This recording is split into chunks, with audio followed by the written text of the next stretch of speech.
오늘도 방송을 통해 예배하는 여러분들을 축복합니다.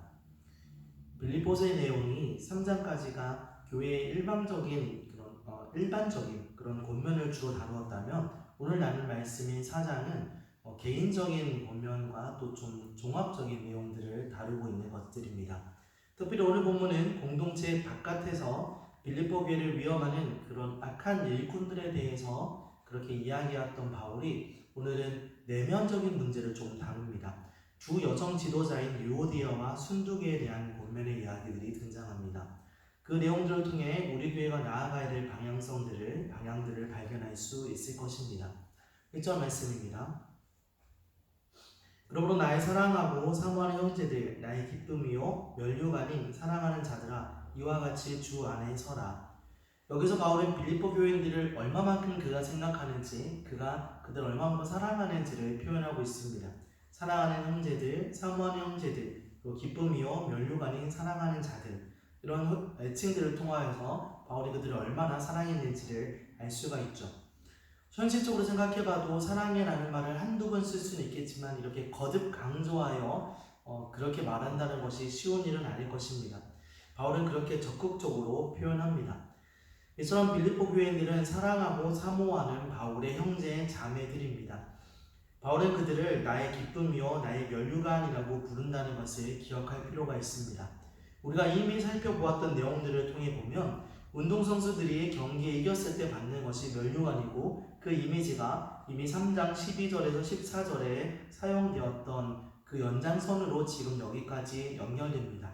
다시 말하면 바울이 경주를 끝내고 결승점에 도착했을 때 위로부터 부르신 그 상을 받을 텐데 그것이 곧 이 사람들, 빌립보 성도들, 그들이 나의 멸류관이요 그들이 나의 보상이다 이렇게 이야기하는 것과 같은 것입니다. 그렇게 사랑하는 그들에게 바울은 결론적인 이야기를 하죠. 주 안에 서라. 세상 안에 있지 않고 주 안에 있어서 살아가는 삶, 오직 하나님을 경외하며 하나님의 뜻을 따라 살아가는 삶을 살으라, 그런 믿음 안에 살아라 라는 말을 하는 것입니다. 서다, 서라 라고 말하고 있는 이야기는 꼼짝 않고 서 있는 것입니다. 그러나 그냥 가만히 서 있는 것이 아니라 그 자리에 서서 주님을 바라보며 살아가는 것, 그것을 이야기하는 것입니다.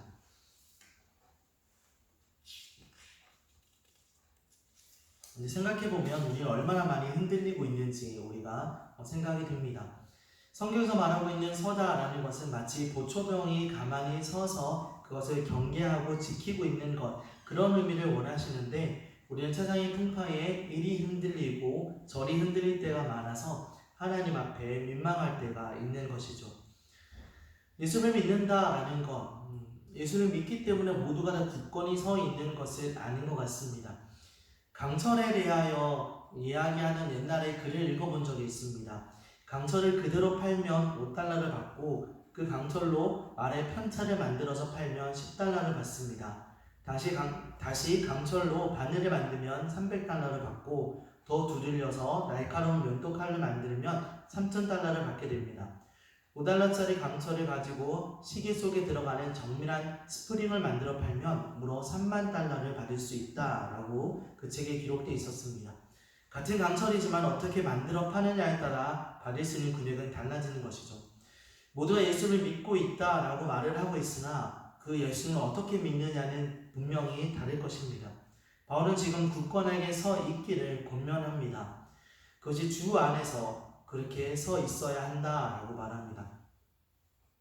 사도 바울은 이 말을 참 많이 쓰죠. 주 안에서. 우리가 읽은 빌립보서 4장의 내용, 우리 4장 본문만 보아도 이 주 안에서란 말이 거듭 강조됩니다. 4장 1절에 주 안에 서라, 2절 주 안에서 같은 마음을 품으라, 4절 주 안에서 항상 기뻐하라, 7절 그리스도 예수 안에서 너희 마음과 생각을 지키시리라. 우리가 서는 것, 우리가 굳건하게 서서 하나님을 바라보며 살아야 되는데 그것은 주님으로 인하여 세워지는 것이고 또 주님으로 인하여 이루어지는 은혜라는 것을 우리가 기억하기를 바랍니다. 이 서라는 말의 어원적 의미를 조금만 더 살펴보면 물러서지 않도록 진영을 세우고 버티는 것을 의미하는 것입니다.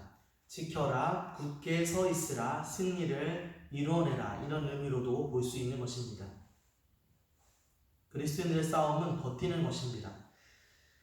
이 버텨 싸우는 것은 혼자 싸우는 것이 아닙니다. 전쟁을 혼자 하는 것이 아니죠. 함께 할 때 더욱 견고하게 서 있을 수 있습니다.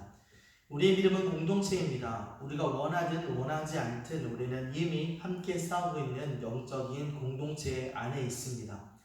예를 들면 이런 것이죠. 어떤 교회가 잘못을 했다고 하면 매스컴에서 어떤 교회를 비방하게 될 겁니다. 그러나 그 매스컴을 보는, 뉴스를 보는 사람은 그 한 교회만을 비방하는 것이 아니라 아휴, 교회가 다 똑같이 교회가 다 똑같이 이렇게 이야기하는 것이죠.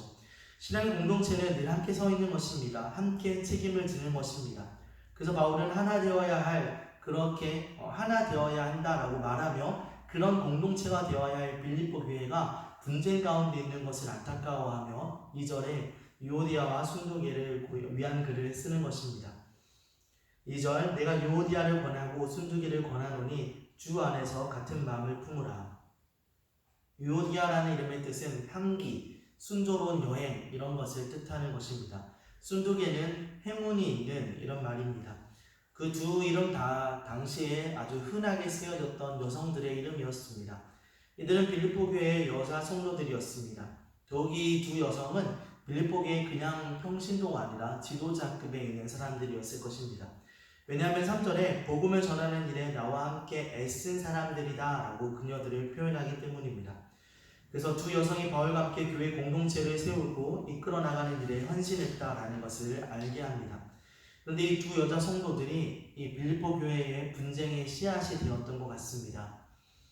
수많은 사람들이 주의 이름으로 한 곳에 모여서 한 목표를 향해 나아가야 한다면 한 마음이 되지 않고는 힘든 일입니다. 그런데 여러분, 빌립보 교회는 한 마음이 되지 못했습니다. 성경에서 분쟁의 이유를 분명하게 밝히고 있지는 않지만 학자들은 크게 두 가지 이유로 생각합니다. 첫째는 두 사람이 빌립보 교회가 세워질 때 바울을 도왔던 개척 멤버로서 후에 교회가 안전하게 이렇게 정착이 되고 나자 서로의 공로에 대하여 논쟁을 벌였을 것이다 라는 것입니다. 우리가 사도행전 16장을 보면 바울이 하나님의 역사를 통하여 마게도니아로 가게 되죠. 마게도니아에서 그 성에 가고 빌립보 성에 가고 그리고 거기서 갔다가 회당이 없어서 흩어져 있던 유대인들이 회당이 없을 경우는 기도처를 만들어 그렇게 기도하는데 그것이 보통은 그 해변가에 있었기 때문에 거기를 찾아가죠. 여인 몇 명이 기도하고 있었고 그 중에 루디아가 있었다라고 말합니다. 루디아라는 것은 이름이 아닙니다. 그러니까 우리나라 말로 하면 안산댁, 천안댁 하는 것처럼 그 지역에서 온 여자라는 의미를 가지고 있는 것이죠. 그 여인으로 말미암아 빌립보 교회가 시작되었다는 것을 우리가 알고 있습니다. 초대교회는 어떤 건물이라는 교회가 지어져서 이루어진 것이 아니라 교회에서, 가정에서 예배하는 것에서 시작되어 교회가 발전해 나가는 것을 봅니다. 빌립보 교회, 이 교회는 이 루디아의 집에서 시작합니다. 예루살렘 교회가 마가 집에서, 골로새 교회가 빌레몬의 집에서 시작되었던 것처럼 말입니다. 그래서 어떤 사람들은 이 오늘 2절에 말하고 있는 유오디아와 순두계 둘 중에 한 명이 아마 루디아였을 것이다 라고 주장하는 학자들이 있습니다. 그러다 보니 이들이 분명히 아주 중요한 위치에 있었던 사람들이고 교회를 세워나가는데 아주 큰 일을 했던 사람들일 것이다. 그러므로 그들이 서로의 어떤 부분들을 주장하고 또 내가 1등 공신으로서 내 의견이 반영되어야 된다 라는 마인드를 충분히 가질 수 있었을 것이다 라는 이야기죠. 두 번째로 이들로 인하여 생겨났을 만한 분쟁의 이유는 그들 중 한 사람은 유대인이고 한 사람은 이방인을 대표하는 자로 여겨졌기 때문입니다. 순두계는 유대파이고 유오디아라는 이름은 헬라식 이름인 것과 헬라파였을 것으로 보입니다. 주 안에서 하나가 되었다고 하지만 보이지 않는 그런 이질감 때문에 분쟁이 있었을 수 있으며 유대인과 이방인 사이에 신앙적인 견해 때문에 오는 분쟁이 있었을 수도 있습니다. 그 이유가 무엇이든 간에 교회 내에 분쟁이 생긴다는 것은 하나님께서 분명히 싫어하시는 일입니다. 교회에서 많은 다툼이 있습니다. 친구들끼리만 모여도 서로 다투는데 서로 다른 환경과 서로 다른 배경을 가진 사람들이 모여있는 교회가 분쟁이 없기는 참 어려운 일이겠죠. 분쟁이 있을 수 있고 어려움이 있을 수 있습니다. 그런데 흥미로운 것은 바울은 이 일들을 보면서 누구의 편도 들지 않는다는 것입니다. 바울은 유오디아가 옳다, 순두개가 맞다 이런 식의 표현을 하지 않습니다. 우리는 자꾸 시시비비를 가리려고 하지만 그러나 그것이 옳은 것은 아닌 것 같습니다. 그들이 다투는데 그 이유가 교회를 무너뜨리는 것을 목적으로 하진 않았을 것입니다. 그들은 서로가 볼 때 옳다라고 여기는 것들을 주장하고 교회를 위하여 일하는 사람들이었을 것입니다. 그들은 열심을 다했을 것이고 그들의 열심이 이렇게 성경에도 이름에 오르는 사람이 된 것입니다. 바울이 중요하게 여기는 것은 누가 잘했느냐의 원인에 있는 것이 아니라 오직 한 마음을 품으라 라고 이야기를 하는 것입니다. 바울에게는 자잘못이 중요한 것이 아니라 너희가 하나 되는 것이 더욱 중요하다라고 말하는 것입니다. 일 때문에, 일하는 것 때문에 성도가 상처받는다면, 성도가 떠난다면 그 일을 하지 않는 것이 맞습니다. 분쟁이 될 것 같으면 하지 않는 것이 더 지혜로운 것입니다. 교회의 덕을 세우는 것이 더욱 중요합니다. 바울이 권면하는 내용은 같은 마음을 품으십시오 라는 것입니다. 더불어 그 같은 마음은 주 안에서, 주님 안에서 라는 단서가 붙습니다. 예수님이 하셨던 것처럼 생각하고 예수님이 하셨던 것처럼 행동하는 것입니다. 자기의 권위를 세우고 자기를 주장할 수 있는 그 특권을 포기하는 것, 남을 나보다 낫게 여기는 마음, 자신의 지위를 이용해서 이익을 취하고 다른 사람에게 군림하려는 마음이 아니라 자신의 지위와 그 힘을 사용하여 다른 사람들을 섬기는 마음, 그것이 예수님의 마음인 것이죠. 그 예수님 안에서 같은 마음을 품는 것, 그것을 이야기합니다. 빌립보서 2장 5절, 너희 안에 이 마음을 품으라. 곧 그리스도 예수의 마음이니. 예수의 마음은 영광의 보좌를 버리고 이 땅에 내려오신 사건입니다. 바울은 그리스도의 마음을 함께 품는 것이 가장 중요하다라고 우리에게 말하고 있습니다. 여러분, 우리는 어떻습니까?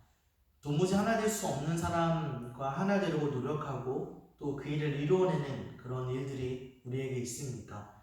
교회에 와서도 보기 싫은 사람이 여전히 있고 그래서 교제나 어떤 모임에 참석하지 않고 그냥 예배만 드리고 돌아가진 않습니까? 누군가가 미워서 교회를 오는 것 자체를 주저하진 않습니까? 마태복음 5장 23에서 24절에 그러므로 예물을 제단에 드리려다가 거기서 내 형제에게 원망 들을 만한 일이 있는 것이 생각나거든 예물을 제단 앞에 두고 먼저 가서 형제와 화목하고 그 후에 와서 예물을 드리라 라고 말씀합니다. 주님이 원하시는 대로 한번 해보시기를 바랍니다. 그러면 공동체가 달라진다라는 것을 우리가 알 수 있습니다. 인도 선교사였던 스탠리 존슨이라는 사람이 이렇게 얘기합니다. 우리가 하나 되려면 그 무엇이 아니라 그 누구에게 집중해야 한다. 그것을 목표 삼아야 한다라고 말합니다. 그리고 그 누구가 예수님이죠. 이 말이 참 옳습니다. 그 무엇이 아니라 그 누구. 교육이나 봉사, 찬양, 선교, 어떤 프로그램들 이런 것들이 아무리 고귀하고 존귀하고 또 잘 만들어졌다 할지라도 그런 것만을 보고 모인다면 분열은 반드시 일어납니다. 기독교 역사가 말해주고 있으며 현대의 교회들 또한 그것을 잘 알고 있습니다. 그러나 예수 그리스도를 중심으로 모이면 놀라운 연합이 이루어지는 것입니다. 서로 다른 것은 분쟁의 거리가 아니라 오히려 아름다운 조화를 이루어내갈 수 있는 한 방편이 될 수 있을 것입니다. 그러므로 우리에게 필요한 것은 주 안에서 같은 마음을 품는 것입니다. 3절에 바울은 또 이렇게 얘기합니다. 또 참으로 나와 멍에를 같이 한 내게 구하노니 복음의 나와 함께 힘쓰던 저 여인들을 돕고 또한 글레멘드와 그 위에 나의 동역자들을 도우라. 그 이름들이 생명책에 있느니라. 여기서 바울은 멍에를 같이 했다라는 표현을 씁니다. 이것은 둘이서 끌게 되어 있는 그런 쟁기를 같이 끄는 그런 모습을 말하고 있는 것이죠. 그런 동료를 이야기합니다. 복음 사역을 위해 함께 수고한 동역자, 다시 말해 멍에를 같이 했다는 것은 한 마음을 품고 좋을 때나 또는 나쁠 때나 한결같이 동역한 사람을 의미하는 것입니다. 바울이 하는 일에 잘 될 때는 박수치고 안 될 때는 바울을 비난하는 그런 사람이 아니라는 것이죠. 힘들 때나 슬플 때나 함께한 진정한 동역자를 이야기합니다. 바울이 지금 이야기하고 있는 이 나와 멍에를 같이 한 너가 누구인지는 성경이 분명하게 이야기하고 있지는 않습니다. 많은 학자들이 그 사람이 디모데, 누가, 실라, 에바브로디도 등으로 추측할 수 있다고 말합니다. 그리고 아주 유력한 사람으로는 에바브로디도를 말하는 사람들이 많습니다. 왜냐하면 그가 이 빌립보의 편지를 가져가서 읽었을 사람이기도 하고 빌립보 공동체에 계속 머물러 있을 사람이기 때문이다 라고 말합니다. 결론적으로 그것이 정확하게 누구인지 파악하는 것은 할 수 없는 일이라 할지라도 분명한 사실은 그가 바울과 함께하고 바울에게 중요한 동역자였던 사람이며 유오디아와 순두계를 도와줄 수 있는 위치에 있었던 사람이다 라는 것입니다. 신뢰받는 그 사람에게 바울이 이야기하는 것이죠. 또 바울은 글레멘드와 이 여인들의 이름이 생명책에 기록되어 있으며 복음을 전하는 일에 함께 애쓴 사람들이라고 말합니다. 애썼다라고 표현되어 있는 그 원어를 보면 검투사가 싸움을 싸울 때 그 모습을 상징하는 표현하는 단어들입니다. 그러니까 목숨을 걸고 나와 함께 싸운 사람들이다, 복음을 위하여 헌신한 사람들이다 라고 표현하고 있는 것입니다. 바울은 유오디아와 순두계가 그렇게까지 소중한 동역자다라고 말하고 있습니다.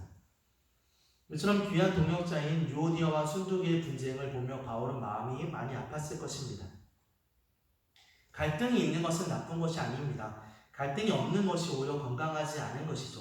몸살을 하는 것은 몸이 살겠다고 소리를 지르는 것입니다. 아이들은 키가 자랄 때 무릎이 아픈 통증을 경험하게 됩니다. 또 어린 아이들은 이가 날 때 아파서 울기도 하지요. 그러나 아프고 나면 성장합니다. 그런 성장통이 있어야 한다는 것을 우리는 압니다. 문제는 그러한 갈등을 어떻게 해결하는가, 그것이 더 중요한 것이겠죠. 사도 바울은 같은 마음을 품는 것을 해결책으로 제시합니다. 그리고 빌립보서 전체의 관점으로 볼 때 이 같은 마음은 예수 그리스도의 마음을 의미합니다. 더불어 3절에 바울은 그녀들을 돕기를 원하며 또 도우라고 권명합니다. 세상에서 제일 재미있는 구경이 불구경이라고 말을 하죠. 강 건너 불구경을 하듯이 이 분쟁을 그냥 지켜보며 그 상황들을 납득하는 것이 아니라 그 일에 대하여 돕고 그녀들을 돕고 이것을 위하여 애쓰라라는 말을 하는 것입니다.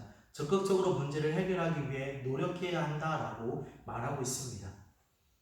이것이 빌립보 교회가 가져야 될 자세인 것이죠. 말씀을 정리하겠습니다.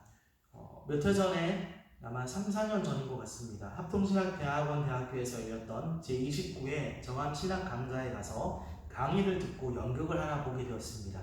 제 학생들이 1529년에 있었던 마르부르크 회담의 모습을 연극으로 표현한 것이었습니다. 마르부르크 회담은 3일 동안 열렸던 것으로서 루터와 그리고 츠빙길리가 성찬에 대해 논의를 펼쳤던 것입니다. 이 내용들을 보면 오전에 모여서 논의를 합니다. 논쟁을 합니다. 그런데 이게 해결이 되지 않자 점심 식사를 하고 다시 모여서 그 일을 합니다. 그리고 이것이 해결이 안 되자 다시 가서 저녁 식사를 하고 또 모여서 논의를 합니다. 심지어 그렇게도 해결이 안 되자 다음날 다시 모이는 것, 이렇게 3일을 반복하여서 그들이 모여 서로 논쟁을 합니다. 서로 이렇게 목소리를 높이거나 화를 내거나 좋지 않은 단어를 말한다 할지라도 그들은 어떻게 해서든지 이것들에 대한 합의점을 찾으려고 노력합니다. 어쩌면 이것이 우리들의 모습보다 훨씬 낫다고 생각합니다. 몇 번 말해보고 말이 통하지 않으면 말을 하지 않고 그를 미워하는 모습, 우리의 합의는 내 생각과 다르면 그냥 무시하고 미워하고 험담하기도 하며 또 당을 만들거나 분쟁하려는 모습이기 때문입니다. 그 당시 사람들은 그런 어려운 가운데서도 끝까지 포기하지 않고 어떻게 해서든 합의점을 찾으려 했던 것에 비해 우리는 더 부정적인 모습은 아닌가 생각이 듭니다.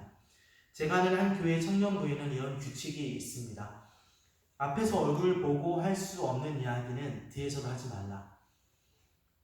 유오디아와 순두계가 우리가 될 수 있습니다. 우리가 자존심을 세우고 또 우리가 안 알아준다고 마음 상해하고 서로를 비난할지도 모릅니다. 편 가르는 그런 모습들을 가질지도 모르죠. 그러나 그럴 때마다 우리는 이 바울의 본면을 기억해야 됩니다. 한 마음을 품어라, 같은 마음을 품어라, 그리고 그것이 주 안에서 같은 마음을 품어라. 우리 이 말을 기억하며 바라기로는 바울의 권면과 같이 주 안에서 같은 마음을 품고 그렇게 살아가는 저와 여러분, 우리 모든 성도님들이 다 되실 수 있기를 간절히 소원합니다. 기도하겠습니다. 하나님 감사합니다. 빌립보 교회가 참으로 좋은 교회였으나 그 안에도 위험한 요소들이 있었습니다. 분쟁하는 것, 편을 가르는 것, 하나님께서 원하지 않는 그런 모습들 가운데 우리가 어떻게 해야 될지요. 하나님 성경은 분명히 말합니다. 주님 안에서 같은 마음을 품으라. 하나님 이것이 우리가 서로가 정말로 동의하고 또 너무 그 말이 옳고 내 생각과 합당해서가 아니라 비록 그렇지 않다 할지라도 그렇게 여겨지지 않는다 할지라도 어떻게든 합의점을 찾고 그를 존중하며 하나님의 뜻이 무엇인지 함께 기도하고 애쓰며 같은 마음을 품어 나아가는 것 그것이 우리에게 필요한 것을 기억하게 하여 주시옵소서. 신앙생활을 하다 보면 원치 않은 많은 어려움들을 겪게 됩니다. 그것이 교회라고 해도 예외는 아니지요. 하나님 그 모든 상황 가운데서도 하나님 우리에게 지혜를 주시고 하나님 마음을 주시고 하나님께서 원하시는 바대로 이끌림 받을 수 있도록 주님 역사하여 주시옵소서. 우리 교회와 우리 성도님들에게 또 그렇게 역사하여 주실 것을 믿고 감사하며 거룩하신 예수님의 이름으로 기도드렸습니다. 아멘.